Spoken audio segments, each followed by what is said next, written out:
Allah bisa terjadi.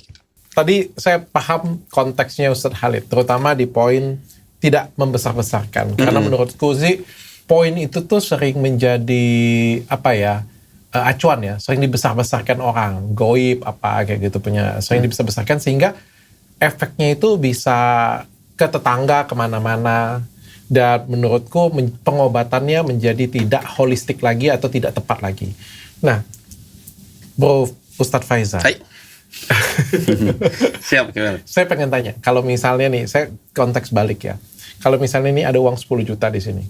Lalu kita pergi ke depan sebentar. Bertiga nih, semua kosong semua. Semua kosong semua. Lalu kita balik lagi, nggak ada CCTV di sini satupun. Uang tersebut hilang, Pak Ustadz. Lalu karyawanku bilang, dia bilang, wah itu diambil jin. Diambil tuyul. Ustadz Faisal percaya? Enggak. Kenapa Ustadz Faisal yang itu nggak percaya, yang bayi Pak Ustadz percaya?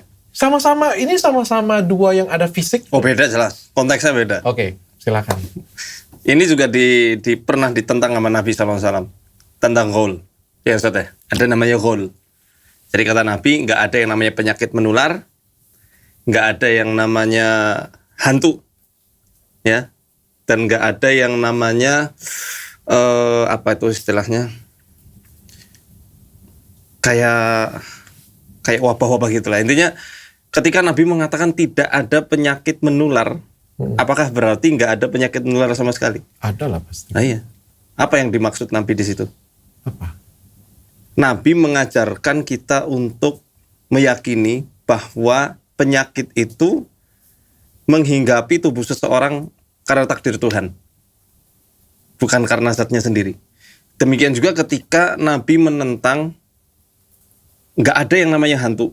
Kata Al-Imam An-Nawawi dalam Syarah Sahih Muslim, Nabi itu bukan mengatakan tidak ada jin, tapi menyanggah ungkapan-ungkapan atau anggapan-anggapan orang-orang Arab jahiliyah yang mereka mengklaim ketika ada musafir yang tersesat di perjalanannya itu adalah karena ulah jin. Sama konteksnya seperti ini.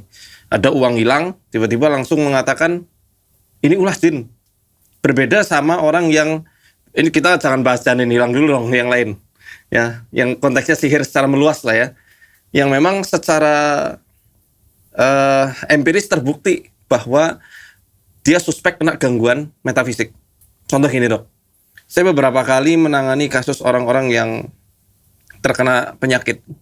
Terakhir itu Semarang apa tuh kasus yang muntah darah?